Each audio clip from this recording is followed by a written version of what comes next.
ఉమ్మడి విశాఖ జిల్లాలోనే గిరిజన ప్రాంతానికి పట్టణంగా పేరొందింది పాడేరు.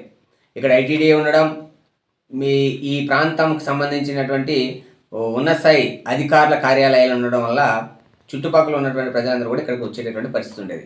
అయితే నూతన జిల్లాలు ఏర్పడిన తర్వాత అల్లూరు సీతారామరాజు జిల్లాకి పాడేరు కేంద్రంగా ఏర్పాటు చేశారు. ఈ పాడేరు కేంద్రంలో డ్రైనేజ్ వ్యవస్థ ఏ విధంగా ఉందంటే పూర్తిగా ఆ డ్రైనేజ్ వ్యవస్థ మొత్తం నిర్వీర్యం అయిపోయి ఉన్నది.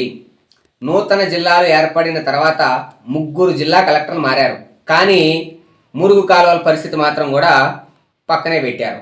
ఏమంటే ఈరోజు దాదాపు 10 రోజుల నుంచి వర్షాలు పడతా ఉన్నాయి, మురుగు కాలువలన్నీ కూడా రోడ్ల మీద ఎక్కడికక్కడ స్తంభించిపోతూ ఉన్నాయి.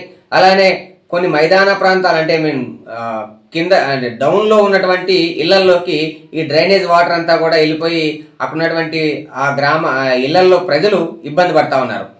మరి ఈ డ్రైనేజ్ వ్యవస్థ మీద పంచాయతీ అధికారులు ఏం చొరవ తీసుకొని ఈ డ్రైనేజ్ వ్యవస్థని క్లీన్ చేయాలని, డ్రైనేజ్ వ్యవస్థను మెరుగుపరచాలని చెప్పి చర్యలు తీసుకున్నారో అర్థం కాని పరిస్థితి ఉంది.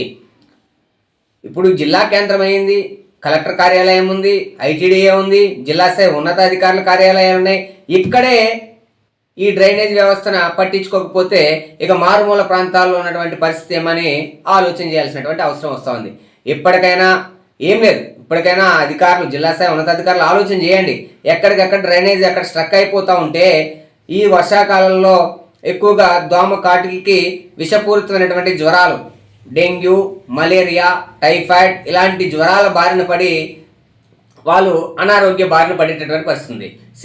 అనారోగ్యం బారిన పడి హాస్పిటల్కి పోతే అక్కడ మందులు ఉండవు, మెడిసిన్ ఉండదు, ట్రీట్మెంట్ ఉండదు, కిందకి రిఫర్ చేస్తారు కేజీహెచ్. ఈ ఉత్తరాంధ్ర 3 జిల్లాలకి పాపం కేజీహెచ్ ఒకటే అందుబాటులో ఉంది.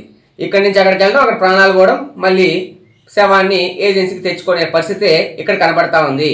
కాబట్టి పాడేరు హాస్పిటల్లో కూడా సరైనటువంటి వైద్యం అందుబాటులో లేదు. ఇక్కడ ఉన్నటువంటి డ్రైనేజ్ వ్యవస్థను మెరుగుపరిచి విషపూరితమైన జ్వరాలు ప్రజలకి, పాడేరు స్థానిక ప్రజలకి రాకుండా ఉండేటటువంటి చర్యలు పంచాయతీ అధికారులు తీసుకోలేనటువంటి పరిస్థితి ఉంది. కాబట్టి ఇప్పటికైనా మేము జిల్లా స్థాయి ఉన్నతాధికారులకు అడుగుతా ఉన్నాం, ఏమంటే ఈ వర్షాల బారిన పడిన తర్వాత ఈ సమస్యలు పెద్ద ఎత్తున బయటపడతాయి. కాబట్టి పాడేరు పట్టణంలో ఉన్నటువంటి డ్రైనేజ్ వ్యవస్థనంతా కూడా పూర్తి స్థాయిలో మెరుగుపరచండి, లేకపోతే పాడేరు స్థానిక ప్రజలు అనారోగ్య బారిన పడి ప్రాణాలు కోల్పోయేటటువంటి పెద్ద ప్రమాదం ఉన్నది. కాబట్టి దీని మీద చర్యలు తీసుకోవాలని చెప్పి మేము సిపిఐ పార్టీ, భారత కమ్యూనిస్టు పార్టీ సిపిఐగా డిమాండ్ చేస్తా ఉన్నాం.